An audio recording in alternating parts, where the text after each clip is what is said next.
ओम नमो भगवते वासुदेवाय।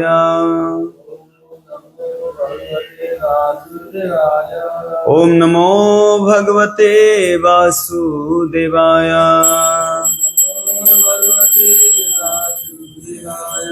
नारायणं नमस्कृत्यं नरं चैव नरोत्तमं देवीं सरस्वतीं व्यासं ततो जयमुदीरये। नष्टप्रायेषु भद्रेषु नित्यं भागवत सेवया भगवती उत्तमश्लोके भक्तिर्भवती नैष्टिकी। मुखं करोति वाचलं पङ्गुलङ्घयते गिरिं यत्कृपातमहं वन्दे श्रीगुरुदीनतारिणं। श्रीचैतन्य ईश्वरं श्रीपरमानन्दमाधवं। हरि ओं तत्सत् हरि ओं तत्सत् हरि ओं तत्सत्। हरे कृष्णा। प्रातः काल में श्रीमद् भागवतम सत्य में सभी भक्तों को स्वागत है। आज की चर्चा के विषय स्कंद 3 अध्याय 19 श्लोक संख्या 29 और 30।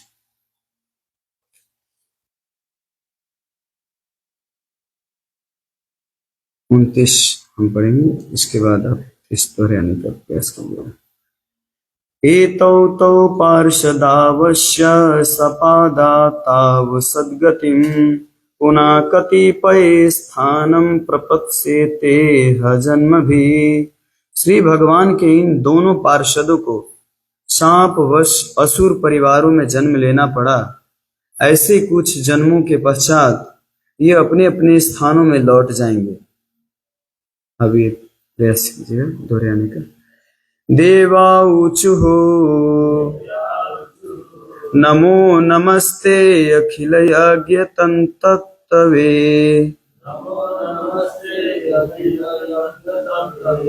स्थितौ गृहीतावमलसत्त्वमूर्तये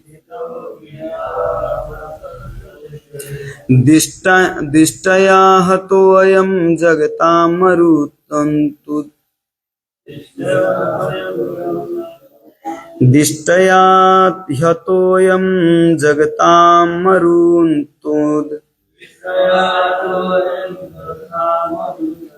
सत्त्वत्पादभक्तया वयमीश निर्वृताः।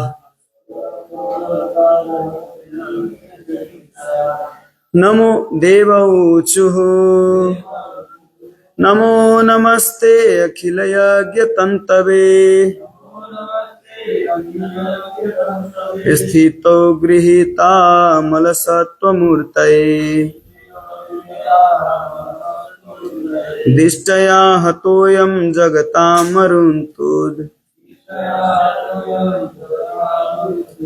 स्वत्पादभक्त्या वयमीश निवृताः। देवाऊचुः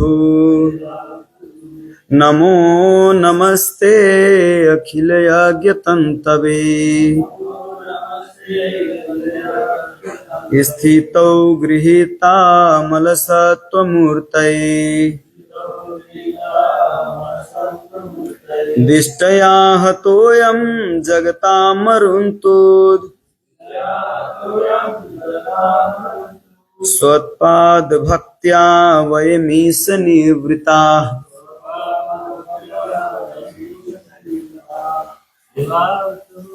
देवाऊचुः नमो नमस्ते अखिल यज्ञतन्तवे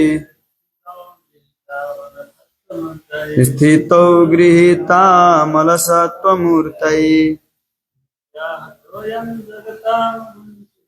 दिष्टया हतोऽयं जगतां मरुन्तोद् सत्पादभक्त्या वयमीश निवृता। धन्यवाद। शब्दार्थ अनुवाद तात्पर्य दिए श्री भक्ति वेदांत स्वामी श्रील प्रभुपाद की जय। शब्दार्थ इस प्रकार है। देवा देवताओं ने ऊंचू कहा, नमः नमस्कार, नमः नमस्कार ते आपको, अखिल यज्ञ तंतवे समस्त यज्ञों के भोक्ता, स्थितौ स्थिति को बनाए रखने निमित्त, गृहीत धारण किया, अमल शुद्ध, सत्व अच्छाई, मूर्तये रूप, दिष्टया सौभाग्यवश, अतः मारा गया, अयम यह, जगताम लोकों को अरंतुद कष्ट देने वाला, तत्पाद आपके चरण की भक्त्या भक्ति से, वयम हमने, इस हे भगवान निवृत्ता सुख प्राप्त किया। अनुवाद इस प्रकार है।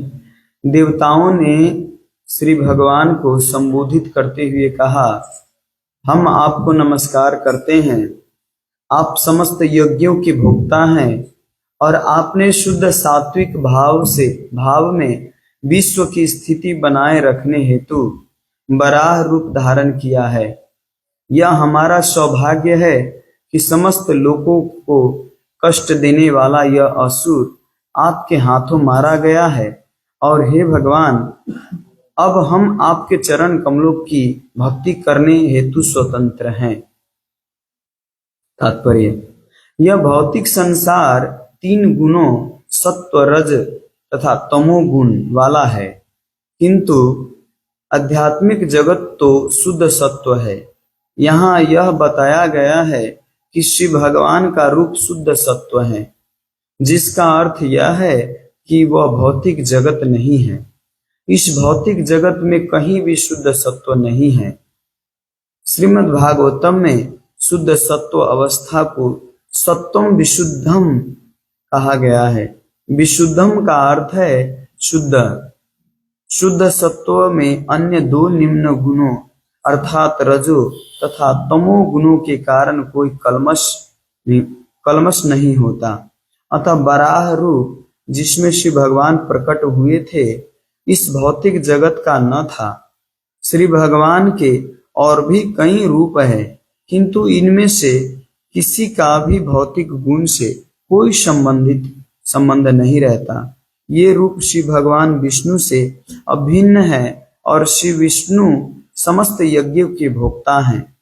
वेदों में जिन यज्ञों की संस्तुति की गई है, वे सभी श्री भगवान के प्रसन्न करने हेतु तमोगुणी होने पर मनुष्य अन्य बिचौलिया को प्रसन्न करने का प्रयत्न करते हैं, किंतु जीवन का वास्तविक ध्येय परम पुरुष भगवान श्री विष्णु को प्रसन्न करना है। यही नहीं, सभी यज्ञों का उद्देश्य भी श्री भगवान को प्रसन्न करना है। जो जीवात्मा इसे भली भांति समझते हैं, वे देवता, देवी या देव तुल्य माने जाते हैं, क्योंकि प्रत्येक जीवात्मा परमेश्वर का ही अंश है। अतः यह उसका धर्म है कि श्री भगवान की सेवा करे, उन्हें प्रसन्न रखे। सभी देवता श्री भगवान के प्रति आसक्त होते हैं। उन्हीं की प्रसन्नता हेतु विश्व भर को कष्ट प्रदान करने वाले असुर का श्री भगवान ने वध किया। पवित्र जीवन की सार्थकता श्री भगवान को प्रसन्न करने में है, और पवित्र जीवन में जितने भी यज्ञ संपन्न किए जाते हैं, वे कृष्ण भावना अमृत कहलाते हैं। यह कृष्ण भावना भक्ति योग के द्वारा विकसित की जाती है, जिसका यहाँ स्पष्ट उल्लेख हुआ है। श्री प्रभुपाद की इच्छा। ओम ज्ञानतिमिरन्धस्य ज्ञानाञ्जनशलाकया चक्षुन्मीलितं येन तस्मै श्रीगुरवे नमः।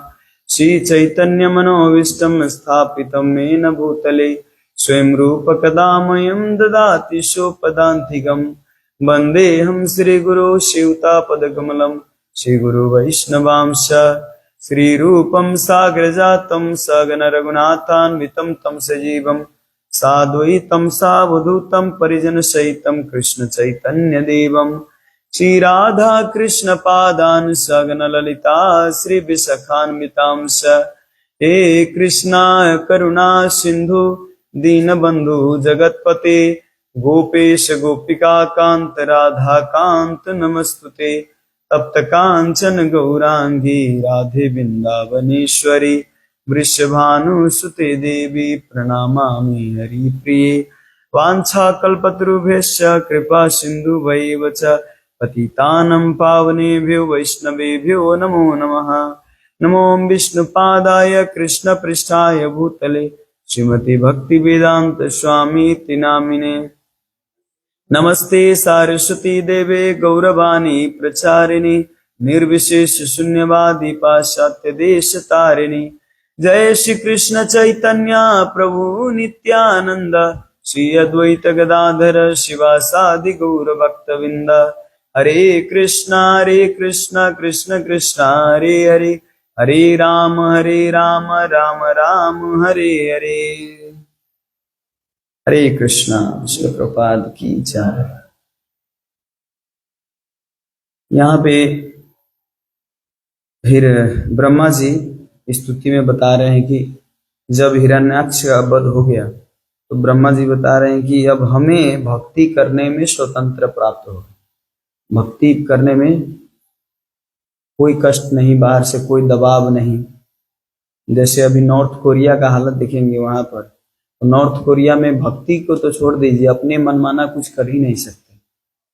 अगर घर जल रहा है नॉर्थ कोरिया का किसी का और उसमें कहीं किम जोन का अगर फोटो लगा हुआ है तो किम जोन का अगर फोटो छूट गया उसमें, भले ही आपके माता पिता उसमें जल जाए, किम जोन का फोटो नहीं छूटना चाहिए उस घर में। और उसको फोटो निकाल के तब बाहर लाके उसको पूजा करना होता है। नहीं तो अगर छूट गया तो साथ साथ में सबको जला देते हैं। अगर जो बच भी गया तो उसको भी जला देते हैं। नॉर्थ कोरिया का हालत तो वहां पे सिम नहीं चलता है, किम चलता है। हमारे इधर तो सिम चलता है सबके मोबाइल में, उधर किम चलता है। जो किम कहता है वही चलता है। इतना मतलब इस संसार में आते हुए भी, मनुष्य योनि में आते हुए भी, सब कुछ फैसिलिटीज होते हुए भी भक्ति के नामों निशान तक नहीं वहां पे। कोई अपने स्वतंत्र तरीका से कोई ड्रेस में भी नहीं लगा सकता। जैसे आप गलबंदी लगा लिए, कोई टी शर्ट लगा लिया, कोई कुर्ता लगा लिया, कोई जींस पैंट लगा लिया, कोई हाफ पैंट लगा लिया, नहीं। वहां पे किम जोन जो ड्रेस लागू करता है वही ड्रेस लगाना पड़ता है। और जो बोलने के लिए बोला गया वही पूरा एकदम रिस्ट्रिकेट, बहुत नियम है वहां पे। ये वहां पे जैसे क्या कहते हैं, रेस्टोरेंट में जो खाना तय किया गया है कि यही खाना बनेगा वही खाना। दूसरा चाइनीज खाना नहीं बना सके क्योंकि चाइना से झगड़ा चल रहा है, तो इसीलिए चाइनीज खाना नहीं बना सकते। नेपाली खाना वहां पे नहीं खा सकते आप। जो किम जोन ने लागू किया है जो आइटम, वही आइटम आपको खाना पड़ेगा। तो देख सकते हैं कि कोई स्वतंत्र नहीं है उसमें। वैसे हमारे गोस्वामी लोग कहते हैं, बड़ा दुख पाइया जी स्वतंत्र जीवाना। स्वतंत्र जीवन है, बड़ा दुख मिलता है उसमें।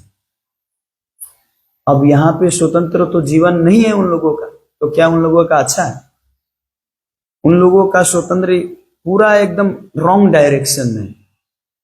हम लोग अगर स्वतंत्र नहीं जीना चाहिए हमें, वास्तव में अच्छा है, लेकिन वो रॉन्ग डायरेक्शन किसका फॉलो कर रहे हैं और कौन है वहां पे गलत। अब बेचारा का कर्म ही ऐसा होगा, पूर्व जन्म में क्या ऐसा कर्म किए होंगे कि सब मनुष्य योनि में आते हुए भी कुछ भी नहीं कर सकते, दूसरे देश भी नहीं जा सकते अपनी इच्छा से। कितना मतलब उग्र कर्म बताया जाता है। उग्र कर्म होता है तो ऐसा ही योनि प्राप्त होता है। आप ऐसे, जैसे मैं कल जोगबनी गया था तो एक व्यक्ति को देखा, तो उसका दोनों पैर नहीं था और एक हाथ से ऐसे जिसको बैठाए थे ठेला पे, उस ठेला पे बैठे हुए व्यक्ति का भी पैर नहीं था।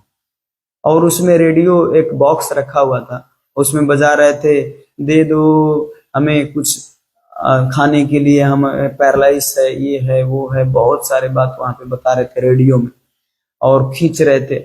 और काला न काला पूरा एकदम शरीर इतना कष्ट से दर्द कर रहा है उनका, और धूप से पूरा काला पड़ गया है, कपड़ा तक नहीं है, फट गया। और उसको खींच के हमको देख के मतलब लग रहा था कि बाप रे भाई, पूर्व जन्म में कितना मतलब क्या होगा। क्या ऐसा कर्म कि सब भोगना पड़ रहा है? वास्तव में ये सब भोगना पड़ता है, एक एक पाई का हिसाब देना पड़ता है। जैसे हम किसी को ऋण देते हैं, जैसे 1 लाख रुपया दिए ऋण, तो हमें एक एक पाई का हिसाब लेते हैं ना इस संसार में भी। उसी तरह भगवान के भी ऐसे आध्यात्मिक जीवन में भी अगर आप कोई गलत कर्म किए हैं तो एक एक पाई का हिसाब देना पड़ता है, एक एक कर्म का सब लेखा जोखा वहां आता है। भगवान के खाते में एक एक लेखा जोखा रखा हुआ है, हम उसको झुटला नहीं सकते। इसीलिए बताया जाता है कि कोई भी संसार में श्रेष्ठ कर्म करो, लेकिन श्रेष्ठ कर्म करते हुए भी अगर भक्ति नहीं है तो सारा कर्म निष्फल हो जाता है और कोई उद्धार होने का चांस ही नहीं। प्रहलाद महाराज कहते हैं, प्रभु हम इस संसार में 33 करोड़ देवी देवता के कैसे ऋण चुकाऊं? हवा का भी, हवा हम सांस ले रहे हैं, हवा का ऋण कब मैं चुकाऊं? रोज दिन रात धूप लेते हैं, जो वातावरण है उसका भी मैं क्या उपयोग कर रहा हूं, इसका ऋण मैं कैसे चुकाऊं? धरती पे चल रहा हूं, धरती माता का ऋण कैसे चुकाऊं? हमारे इंद्रियां, जितनी इंद्रियां हैं, सारे इंद्रिया का एक एक अधिष्ठात्री देवता होता है, तो एक एक देवी देवता का हम ऋण कैसे चुकाएं? हम भले ही गणेश जी के पूजा कर ले, लक्ष्मी जी के पूजा कर ले, हम अपने इष्ट देव की पूजा कर ले, लेकिन हमारे ऊपर तो बाप रे करोड़ों करोड़ों ऋण है। इस ऋण को कैसे चुकाऊं?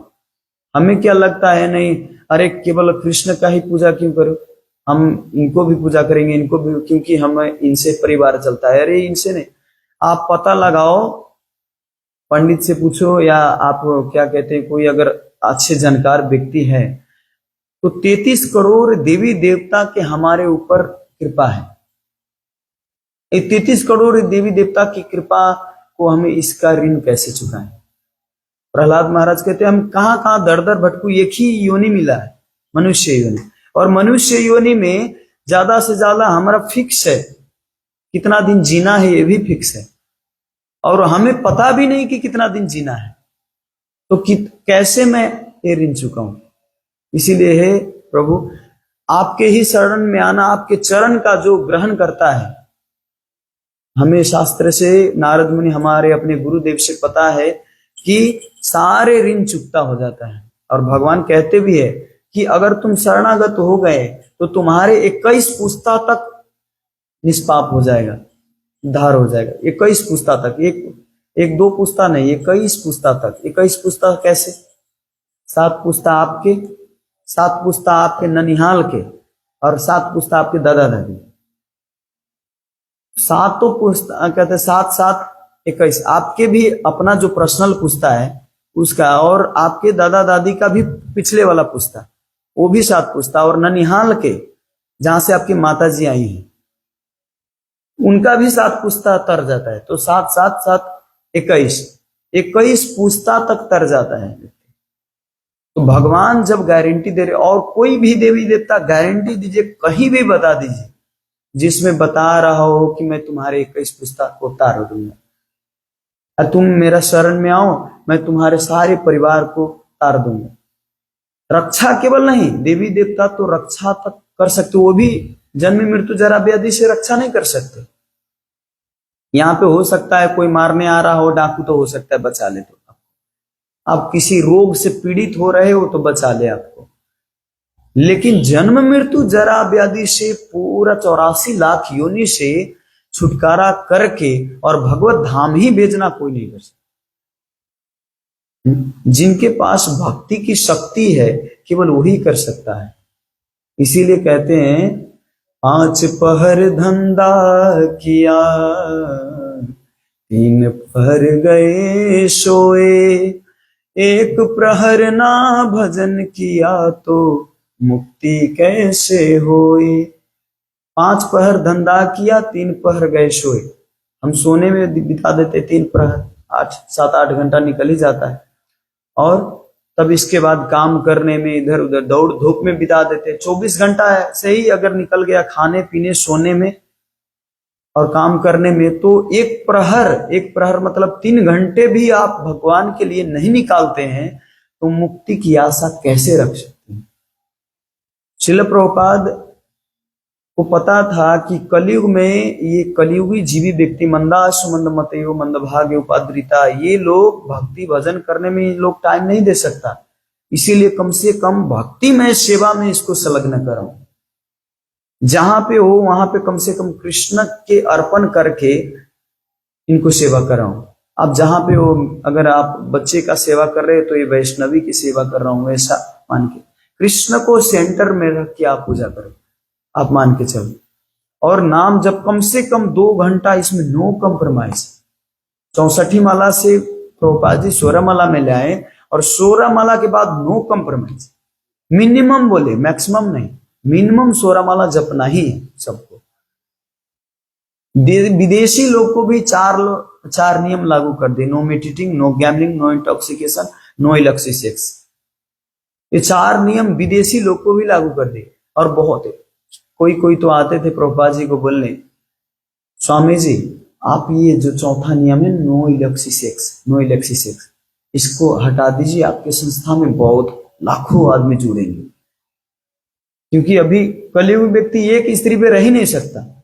जैसे आज ये मोबाइल की ना पिक्सल 8, 1 साल चलाने के बाद जब नया वर्जन आता है तो इसको हटा के दूसरा चलाने की इच्छा करता है ना। जब नया वर्जन आया तो फिर दूसरा मोबाइल, फिर नया वर्जन आया तो दूसरा मोबाइल। ये मोबाइल कितना भी अच्छा हो, नया वर्जन आते ही मन हट जाता है। तो इसी तरह कामी व्यक्ति भी इस कलयुग में ऐसा ही होगा, उनका एक स्त्री पे मन दृढ़ रह ही नहीं सकता। इसीलिए हर जगह पे कम से कम क्या इसको प्रभुपाद जी इसको कॉम्प्रोमाइज नहीं किए, विदेशी लोग को भी इसको लागू किए। No electricity, no meditating, no gambling. ये चारों नियम अगर इस्कॉन में हटा दिया जाए ना, तो अभी ये रास्ते तक भीड़ लग जाएगा। यहाँ पे बहुत लोग को या क्या कहते हैं इस्कॉन छोड़ने का कारण यही है। बहुत लोग से मैं पूछता हूँ जो इस्कॉन छोड़ दे, कई लोग जो छोड़े हैं, तो वो कहते हैं प्रभु जी इतना नियम है, मांस नहीं खाना, कभी चाय तक नहीं पीने देते हैं, मंगल आरती, और बाद में शुरू में तो कहते हैं चैंट एंड बी हैप्पी, केवल चैंटिंग करो और प्रसादम खाओ, नाचो गाओ खाओ। और बाद में तो ये नियम वो नियम, आइए थोड़ा भक्ति डीप में जाना है तो ऐसे कीजिए, और गुरु के शरणागत होना। अरे इतना बाप रे, चक्कर घुमा घुमा के कहाँ कहाँ शरणागत ले आके वो पूरा सिर मुंडवा के, और बाद में तो कहता है पूरा धन दान देने के बाद में तब आपको सन्यास की जैसी आपकी भक्ति होगी। तो पूरा स्ट्रेटेजी अगर पता लगाया जाए तो कहते हैं बाद में एक्चुअली इस्कॉन का यही पर्पस है कि जीव को पूर्ण शरणागत बना दे।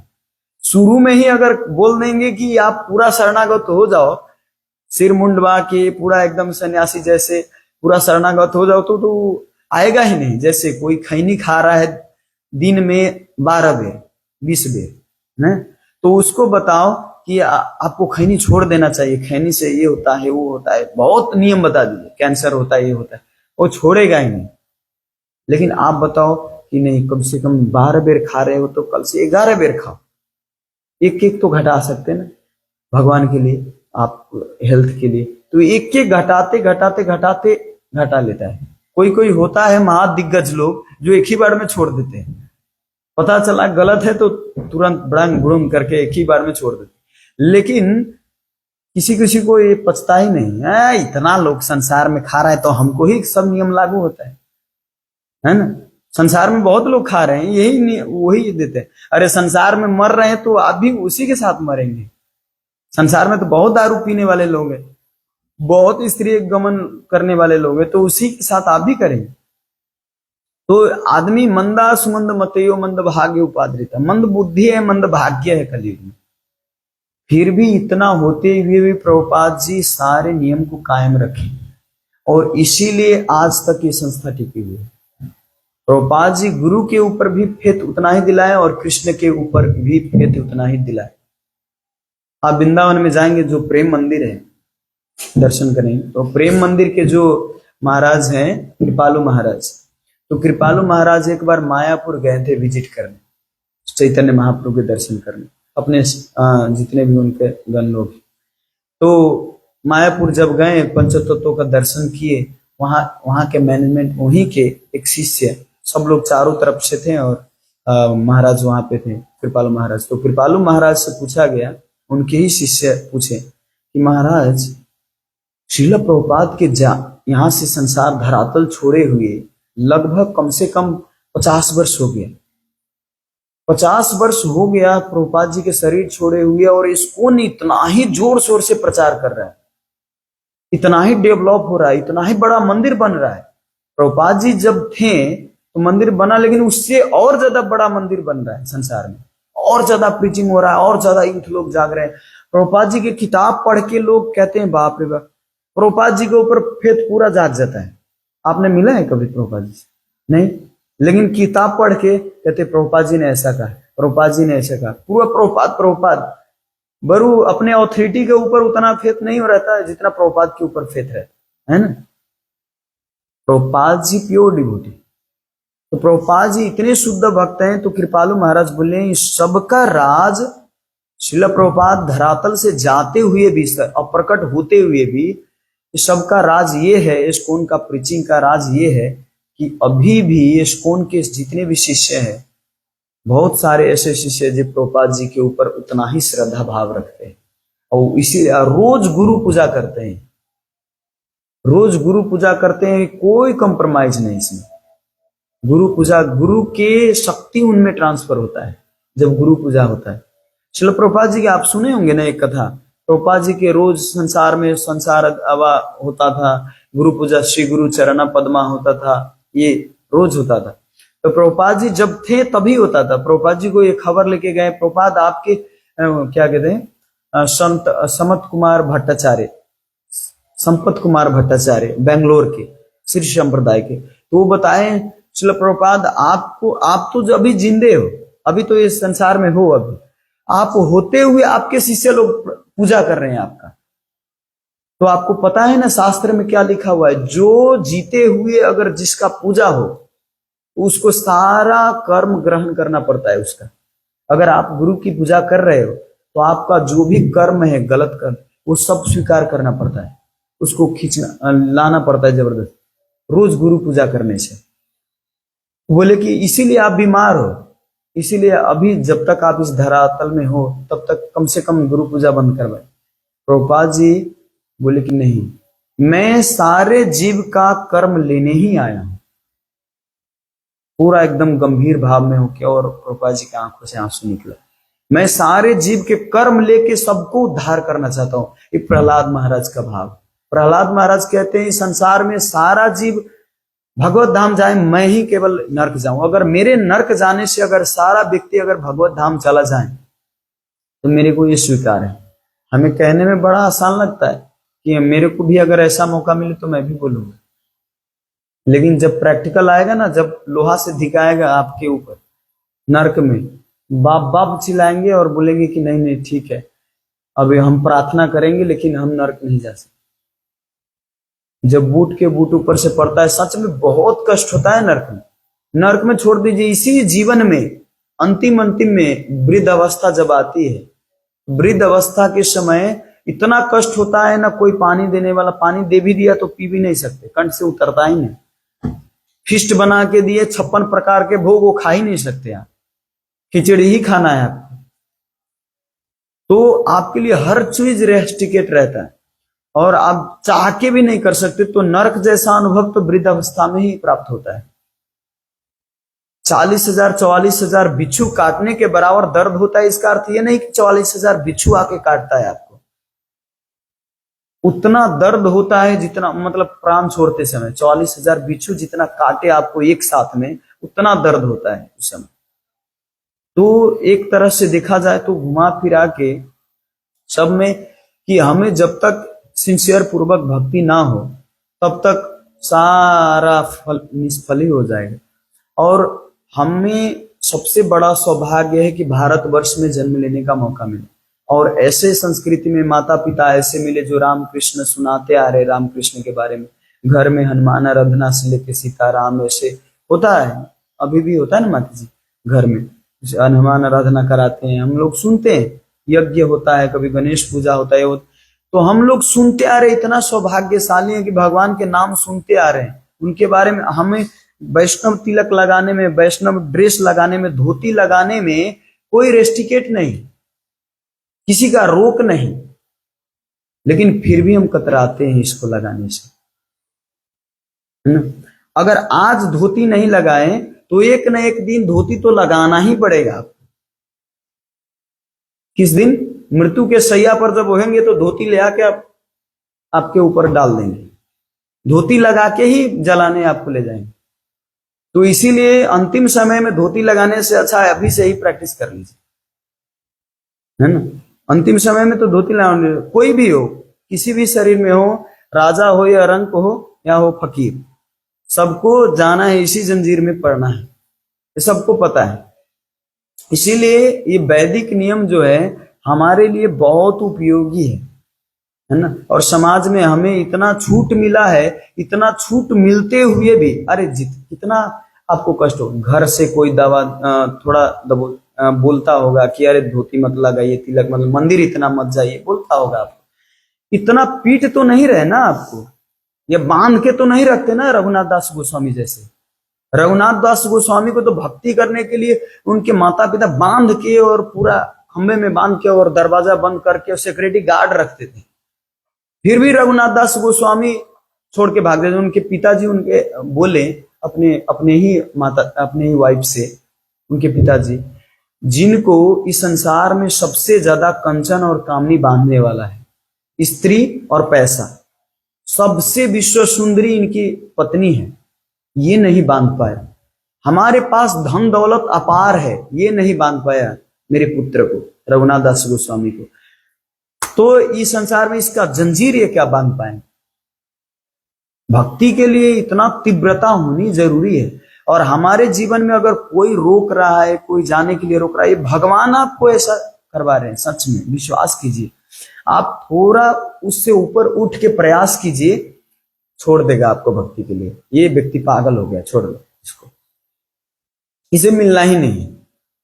जब और कुछ दिन के लिए छोड़ देंगे, 1 साल 2 साल 3 साल, जब आप अडिग रहोगे भक्ति में, बोलेगा कि यही सही है, आके कहेगा कि हमें माफ कीजिए, ये कीजिए, वो कीजिए, आपको पूजा। शुरू में नियम है, शुरू में आपको अवहेलना करेगा। दूसरा नियम यह है कि जब आपके बारे में सुनना चाहेगा, आपके बारे में पूछेंगे ये व्यक्ति कैसा कर रहा है, कैसे खुश है। इसके बाद तीसरा नियम है कि वो पूजा करेगा आपको। बाद में जब आप पूरा दृढ़ता आ जाएगी भक्ति में, तो सच में समाज आपको पूजा करेगा कि हमारे भी गांव में एक ऐसा संत हुए जो शुरू से नाटक नहीं, संत सच में जीवन त्याग करके भगवान के लिए दिए। गृहस्थ आश्रम में रहते हुए भी रोज मंगला आरती अटेंड किए।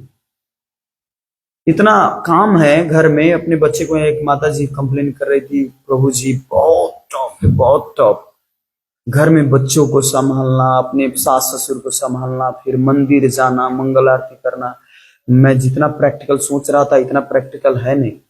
घर में अभी भी सास ससुर इतना डांटते हैं। मैं बोले माता जी आपको जैसे अनुकूल हो रहा है वैसे ही आप कीजिए, लेकिन कितना टॉप है। इतना टॉप होते हुए भी मंदिर आ रहे हैं, जप कर रहे हैं, सच में भगवान के लिए। भगवान इसी से तो प्रसन्न हुए। पूरा बिंदास चल रहा है घर में भी, हाँ एकदम बिंदास भक्ति कीजिए, कोई बात नहीं। मंदिर में आया, प्रसाद खाया, नाचा गाया, खूब नाम जीत के, कोई आपके जीवन में कोई ट्विस्ट ही नहीं आया, है ना। भक्ति करने के लिए कोई प्रोत्साहन, कोई हमें भक्ति करना चाहिए, ऐसा कोई अनुभव ही नहीं आएगा आपको। प्रहलाद महाराज के लिए, प्रहलाद महाराज का इसीलिए तो नाम है ना, असुर कुल में होते हुए भी, प्रतिकूल परिस्थिति में होते हुए भी अपने भक्ति को पूरा बनाए रखे, कभी भी विचलित नहीं हुए। जो मारने वाला था उसका हृदय चेंज कर दी, परिवर्तन कर दी। किस लिए? क्योंकि प्रहलाद महाराज की इसी प्रकार से भगवान के प्रति दृढ़ता था।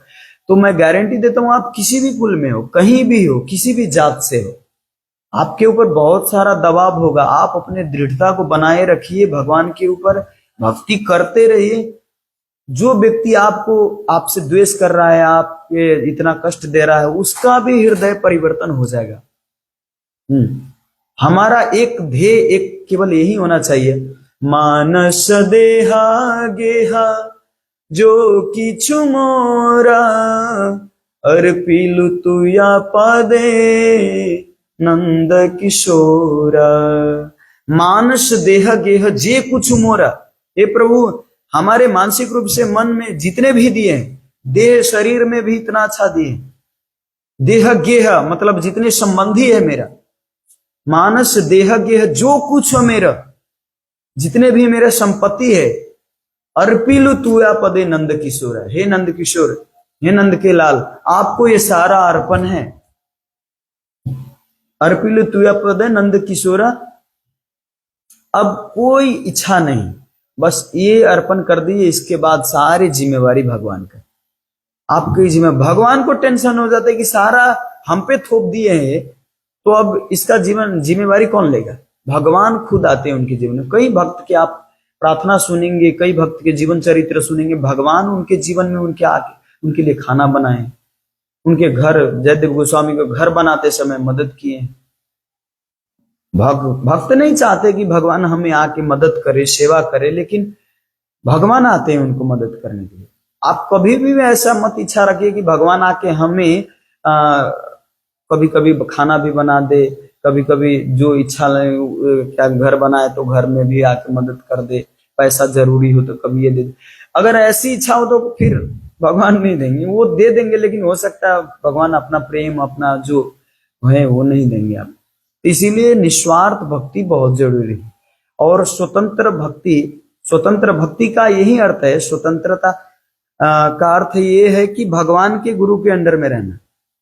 ये स्वतंत्रता का अर्थ ये नहीं कि अपनी इच्छा से भक्ति करना।